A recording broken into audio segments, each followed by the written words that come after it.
Fail हो रही है एक्चुअली। ये बताया गया कि पाकिस्तान ने 16 महीने में जासूसी सैटेलाइट का नेटवर्क तैयार कर लिया गया है और 6 अर्थ ऑब्जर्वेशन सैटेलाइट लॉन्च किए हैं जनवरी 2025 और जून 2026 के बीच में, यानी कि 1.5 साल में 6 अर्थ ऑब्जर्वेशन सैटेलाइट जो कि सन सिंक्रोनस ऑर्बिट में एस्टेब्लिश किए गए हैं। पाकिस्तान ने दोस्तों एक के बाद एक सैटेलाइट्स लॉन्च कर दिए हैं, जो कि वाकई में हैरान कर देने वाली बात है। और ये जो सैटेलाइट्स है दोस्तों, वो स्पेशली भारत की जासूसी करने के लिए लॉन्च किए गए हैं। दोस्तों मैं आपको बता दूं कि 2025 से लेकर जून 2026 तक पाकिस्तान की स्पेस एजेंसी सुपार्को ने लगातार कई सैटेलाइट्स लॉन्च की और इन सैटेलाइट्स में दोस्तों PUSAT-1, PRSE-E01, PRSS-2, HS-1, PRSE-EO2 और PRSE-E03 शामिल है। दोस्तों पाकिस्तान के सैटेलाइट्स की अगर बात की जाए तो ये जो सैटेलाइट्स हैं, इनमें से कुछ सैटेलाइट्स ऐसे हैं जो कि हाई रेजोल्यूशन इमेजिंग कर सकते हैं, कुछ सैटेलाइट्स इनमें से जो हैं वो AI बेस्ड इमेज प्रोसेसिंग का इस्तेमाल कर सकते हैं, जबकि HS-1 जैसा हाइपर स्पेक्ट्रल सैटेलाइट जमीन पर मौजूद अलग अलग जो मटेरियल्स हैं उनकी पहचान कर सकता है। फेल हो रही है एक्चुअली। ये बताया गया कि पाकिस्तान ने 16 महीने में जासूसी सैटेलाइट का नेटवर्क तैयार कर लिया गया है और 6 अर्थ ऑब्जर्वेशन सैटेलाइट लॉन्च किए हैं जनवरी 2025 और जून 2026 के बीच में, यानी कि 1.5 साल में 6 अर्थ ऑब्जर्वेशन सैटेलाइट जो कि सन सिंक्रोनस ऑर्बिट में एस्टेब्लिश किए गए हैं। ये निगरानी करते हैं और हर 2 दिन में इंडियन इलाके की मैपिंग कर लेते हैं। प्रिंट के अंदर भी इसकी रिपोर्ट आई है, द प्रिंट। वो कहते हैं कि अपोलो मैकिंग और स्काई 5 का इस्तेमाल करके इन सैटेलाइट्स को इस ढंग से तैनात किया गया है कि ये इंडियन इलाके की लगातार तस्वीरें देते रहें और ये स्ट्रेटेजिक रूप से जो दूसरे अहम इलाके हैं उन पर नजर रखें, जिसमें अफगानिस्तान, चाइना, ईरान और नॉर्दर्न इंडियन ओशन भी है। तो इनका जो है आना जाना भी काफी टाइट हो गया है एक हिसाब से। वो कहते हैं सैटेलाइट रियल टाइम सर्वेलेंस करते हैं, एक तरह से वो इंडियन आर्मी की एक्टिविटीज को भी ट्रैक कर सकते हैं और छिपी हुई चीजों को भी बहुत साफ साफ देख सकते हैं। 16 महीने में 6 सैटेलाइट लॉन्च किए उन्होंने, जबकि इंडिया के कई सैटेलाइट लॉन्च फेल हो गए हैं, जिसमें 3 तो सुना है सैटेलाइट स्ट्रेटेजिक सैटेलाइट थे। और ये एक इंडियन नेवी के अफसर रह चुके सुधीर पिल्ले वो कहते हैं कि ये थोड़ा चिंता की बात हो रही है इस समय कि इंडिया के प्रोग्राम्स फेल क्यों होते जा रहे हैं लगातार।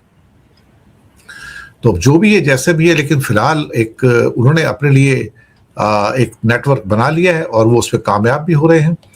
तो द प्रिंट भी इंडिया की एक फेमस वेबसाइट भी है और साथ में एक चैनल भी है शेखर गुप्ता जी का। और वो कहते हैं अब तो पूरा इंडिया ही उनके क्या कहते हैं कि दायरे में आ गया, तो एक एक इंच वो इंडिया को मैप कर रहे हैं इस समय और सारी ये जो ऑब्जर्वेशन वो भी कर रहे हैं। तो ये द प्रिंट की रिपोर्ट जो आई है, जो हमने आपके सामने बताया कि क्या क्या हो रहा है। पाकिस्तान ने दोस्तों एक के बाद एक सैटेलाइट्स लॉन्च कर दिए हैं, जो कि वाकई में हैरान कर देने वाली बात है। और ये जो सैटेलाइट्स है दोस्तों, वो स्पेशली भारत की जासूसी करने के लिए लॉन्च किए गए हैं। दोस्तों मैं आपको बता दूं कि 2025 से लेकर जून 2026 तक पाकिस्तान की स्पेस एजेंसी सुपार्को ने लगातार कई सैटेलाइट्स लॉन्च की और इन सैटेलाइट्स में दोस्तों PUSAT-1, PRSE-E01, PRSS-2, HS-1, PRSE-EO2 और PRSE-E03 शामिल है। दोस्तों पाकिस्तान के सैटेलाइट्स की अगर बात की जाए तो ये जो सैटेलाइट्स हैं, इनमें से कुछ सैटेलाइट्स ऐसे हैं जो कि हाई रेजोल्यूशन इमेजिंग कर सकते हैं, कुछ सैटेलाइट्स इनमें से जो हैं वो AI बेस्ड इमेज प्रोसेसिंग का इस्तेमाल कर सकते हैं, जबकि HS-1 जैसा हाइपर स्पेक्ट्रल सैटेलाइट जमीन पर मौजूद अलग अलग जो मटेरियल्स हैं उनकी पहचान कर सकता है। जिसका मतलब आप समझ रहे हैं कि कैमोफ्लाज किए गए हुए जो मिलिट्री हमारे उपकरण हैं उन्हें भी ये ढूंढ सकता है। मतलब आप ये देखिए कि किस स्ट्रैटेजी के हिसाब से पाकिस्तान ने सैटेलाइट्स लॉन्च किए।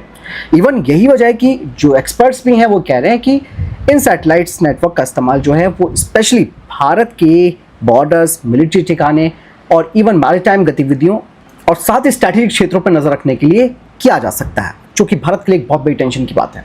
अब आपके मन में सवाल आ रहा होगा कि पाकिस्तान जैसा देश जो कि कंगाली से घिरा हुआ है, वो इतने एडवांस सैटेलाइट्स लॉन्च कैसे कर सकता है? तो इसके पीछे और कोई नहीं, आप सब जानते हैं, इसके पीछे का हाथ है चाइना का।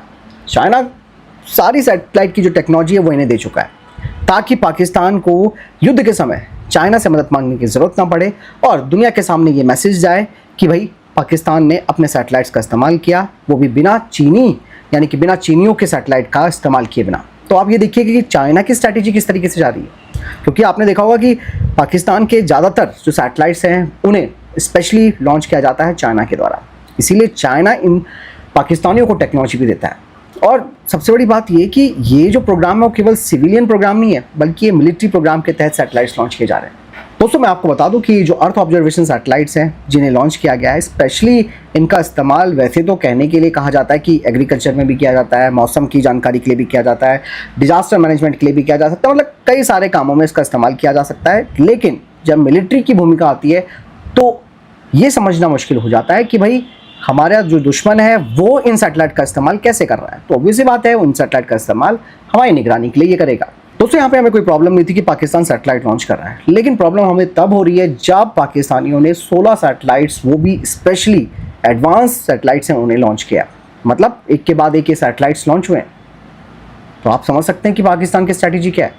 लेकिन दूसरा पहलू अगर आप जानेंगे तो वो और हैरान हो जाएंगे। आपने देखा होगा कि हमारे कुछ मिलिट्री सैटेलाइट्स हाल ही में जब हम लॉन्च कर रहे थे वो फेल हो गए, जिसके पीछे अभी तक कारण सामने नहीं आया। हो सकता है कि कोई बड़ी जासूसी इसके पीछे हुई हो। आपने ये भी देखा होगा कि अजीत डोभाल जी जो है हमारे NSA, वो स्पेशली जहाँ से सैटेलाइट लॉन्च होता है हमारा, वहाँ गए, मार्केट तक कभी उन्होंने दौरा किया। तो अभी भी कई चीज़ें जो है खंगाली जा रही है कि हमारे एक के बाद एक मिलिट्री सैटेलाइट्स फेल क्यों हो रहे हैं। रीज़न बहुत कुछ हो सकता है, क्योंकि मैं इस चीज़ को बताने में सक्षम नहीं हूँ कि मैं कोई अपनी राय दूँ कि भाई ये हमारी जो मिशन है वो क्यों फेल हुए। लेकिन जासूसी का मामला यहाँ पर ज़रूर आ रहा है। यही वजह है दोस्तों। अब आप ये समझिए कि सैटेलाइट्स जो हैं वो एक तरीके का पाकिस्तान को एक एज दे सकते हैं जंग के समय। तो दोस्तों यहाँ पर एक सिनेरियो बनकर सामने आता है कि जिस तरीके से पाकिस्तान ने अपनी सैटेलाइट्स का जो नेटवर्क है उसे बढ़ाया है, वो ऑब्वियस सी बात है कि दक्षिण एशिया में स्ट्रैटेजिक बैलेंस को चेंज कर सकता है। और ये केवल सैटेलाइट संख्या बढ़ाने का मामला ही नहीं है दोस्तों, बल्कि स्पेस में निगरानी, इंफॉर्मेशन और जो आपके डिसीजन है उसको बढ़ाने का भी एक हिस्सा है। इसीलिए दोस्तों इस नए स्पेस रेस में जिस देश के पास बेहतर जानकारी होगी, जिसके पास पहले ही चीज़ों को जानने की क्षमता होगी, वो ऑब्वियस सी बात है वो जंग में सबसे ज़्यादा आगे रहेगा। इसीलिए यहाँ पर भारत के लिए एक टेंशन की बात है। हालांकि बीच में मैंने आपको डिफेंस अपडेट्स में बताया था कि भारत भी 55 मिलिट्री सैटेलाइट्स लॉन्च करने वाला है। लेकिन प्रॉब्लम यही है कि अगर जिस तरीके से हमारे पिछले सैटेलाइट्स फेल हुए हैं, चाहे वो टेक्निकल फॉल्ट रहा हो या फिर कोई जासूसी का कारण रहा हो, तो ये हमारे लिए अच्छी बात नहीं है। क्योंकि ऑप सिंदूर में दोस्तों चाइना का नाम आया था कि चाइनीज़ जो स्पेस कंपनी है उन्होंने स्पेशली इनको डेटा मुहैया कराया था पाकिस्तानियों को, ताकि भारत की लोकेशन पता चल सके। लेकिन अब पाकिस्तान के पास खुद वो क्षमता आ गई है जिससे स्पेशली चीनियों ने एक स्ट्रैटेजी के तहत दिया है। तो स्पेस दोस्तों अब जंग का जो है वो नया मैदान बन चुका है। लेकिन अब ये सबसे बड़ी प्रॉब्लम भारत के लिए है कि भारत को अब इसे काउंटर कैसे करना है, क्योंकि यही एक जानकारी, जैसे मैंने बताया ना कि इन्फॉर्मेशन का ही ये युग है, इन्फॉर्मेशन वॉरफेयर का ये युग है, जहाँ पर आपको पहले जानकारी मिलेगी तो आप पहले ही एज ले सकते हो। तो पाकिस्तान जिस क्षेत्र में पीछे था वो उसने उस लेवल पर आकर के अपने आप को सेट कर दिया है। दुनिया के सामने वो ये कह सकता है कि भाई हमने अपने सिविलियंस के लिए सैटेलाइट्स लॉन्च किए हैं, लेकिन एक्चुअल में उसके पीछे का रीजन भारत ही है, भारत की ही निगरानी करना है। और जैसे मैंने बताया कि इनमें से कुछ सैटेलाइट्स जो हैं वो कैमोफ्लाज, जिसे कि अक्सर हम लोग जैसे कि हम अक्सर अपने चीज़ों को छिपाने के लिए करते हैं, मतलब लगाते हैं कैमोफ्लाज को, वो ताकि वो दुश्मन की जो नज़र है उससे बच सके। लेकिन जब इस एडवांस सैटेलाइट का इस्तेमाल किया जाएगा पाकिस्तानियों के द्वारा, तो वो लोकेशन भी और वो हथियार भी रिवेल हो सकता है दुश्मन के सामने, जिसे हमने कैमोफ्लाज किया हुआ है। तो ये हमारे लिए एक और बड़ी टेंशन बन चुकी है। भारत के पास भले एसेट है, यानी कि एंटी सैटेलाइट तकनीक है, हम चाहें तो इनके सैटेलाइट्स मार गिरा सकते हैं, लेकिन ये करना खास करके ऐसे माहौल में जब चीज़ें आपके खिलाफ जा रही हैं और इंटरनेशनल लेवल पर भी आपके ऊपर प्रेशर पड़ सकता है, क्योंकि अगर हमने इस सेट का इस्तेमाल किया पाकिस्तानी सैटेलाइट्स के खिलाफ तो ऑब्वियस सी बात है फिर तो अंतरिक्ष में इस तरीके की रेस बढ़ जाएगी। तो इस चीज़ को भी भारत ने ध्यान रखा हुआ है कि हमें ए सेट का इस्तेमाल कब और कैसे करना है। फ़िलहाल इन मिशनों के लिए तो नहीं किया जा सकता, बट ये हमारी जासूसी कर सकते हैं सैटेलाइट्स। तो हो ये चीज़ है कि मैं तो यहाँ पे एक रिकमेंडेशन करना चाहूँगा जो हमारे स्पेस स्टार्टअप्स हैं कि उनको कुछ इस तरीके की टेक्नोलॉजी डेवलप करनी चाहिए, ताकि दुश्मन के सैटेलाइट्स जो हमारी निगरानी कर रहे हैं उन्हें एक तरीके से जाम किया जा सके। उन्हें जो चीज़ दिखानी है उसकी जगह वो कुछ गलत चीज़ दिखा दें। मतलब उन सैटेलाइट्स के सिग्नल को डाइवर्ट करने वाली टेक्नोलॉजी हमें बनानी पड़ेगी, ताकि पाकिस्तानियों को पता चल सके कि भाई भारत भी एक एडवांस स्पेस टेक्नोलॉजी वाला देश है, जो कि ऑलरेडी है ही, लेकिन जब थ्रेट्स इस तरीके से उभर कर सामने आ रहे हैं तो उनके लिए भी काउंटर जो सॉल्यूशंस है वो तैयार करने पड़ सकते हैं। और भारतीय स्टार्टअप्स को ये काम करना होगा कि दुश्मन के सैटेलाइट्स को मिसगाइड किया जाए, उसे बिल्कुल ओरिजिनल डेटा तक नहीं पहुंचने दिया जाए, तो ही हमारी बात बन सकती है। अदरवाइज इस तरीके के सिनेरियो में पाकिस्तान कल को कई सैटेलाइट्स लॉन्च करता रहेगा और पूरी तरीके से वो हमें घेर लेगा हमारी जानकारी जुटाने के लिए। तो ये चीज़ यहाँ पर आती है। फिलहाल वैसे आपको क्या लगता है इस बारे में, कमेंट सेक्शन में जरूर बताएगा। दोस्तों, भारत अपने डिफेंस तैयारियों को नेक्स्ट लेवल पर ले जा रहा है और DRDO अब एक ऐसे स्वदेशी आर्टिफिशियल इंटेलिजेंस सिस्टम को डेवलप कर रहा है जो स्पेशली साइबर सुरक्षा और मिलिट्री उपयोग में इस्तेमाल होगा। आसान शब्दों में अगर मैं आपसे बात करूं तो भारत अपनी सेना के लिए एक ऐसा AI सिस्टम तैयार कर रहा है जो साइबर हमलों को पहचान सकता है, मालवेयर का विश्लेषण कर सकता है, कमजोरियों को खोज सकता है और स्पेशली सुरक्षा विशेषज्ञों को वो सॉल्यूशन भी दे सकता है कि आपको क्या करना चाहिए। और इस पूरे प्रोग्राम में सबसे बड़ी खासियत पता क्या है, वो ये है कि ये इसका पूरा कंट्रोल जो है वो भारत के हाथ में रहेगा, क्योंकि आप देख रहे होंगे कि अधिकांश जो पावरफुल AI मॉडल्स हैं उन पर विदेशी कंपनियों का पूरा कंट्रोल है और उन्होंने बनाए भी हैं। लेकिन जब बात राष्ट्रीय सुरक्षा को लेकर आती है, जो कि काफ़ी सेंसिटिव मुद्दा होता है, ऐसे में अगर हम विदेशी AI पर अगर निर्भर रहेंगे तो हमारे लिए जोखिम भरा हो सकता है। इसीलिए दोस्तों यहाँ पे DRDO एक ऐसा डिफेंस ग्रेड AI डेवलप कर रही है जिससे सभी डेटा, मॉडल और इवन लॉग्स और जो उसके परिणाम आएंगे वो भारत के मिलिट्री नेटवर्क के अंदर ही सुरक्षित रहेंगे, मतलब बाहर जाने की कोई संभावना नहीं है। इवन दोस्तों ये जो सिस्टम है वो पूरी तरह AI ग्राफ्ट यानी कि इंटरनेट से अलग इन्वायरमेंट में काम करेगा, जिसका मतलब ये है कि बाहरी हैकर्स या फिर विदेशी नेटवर्क इसकी जानकारी तक नहीं पहुंच पाएंगे।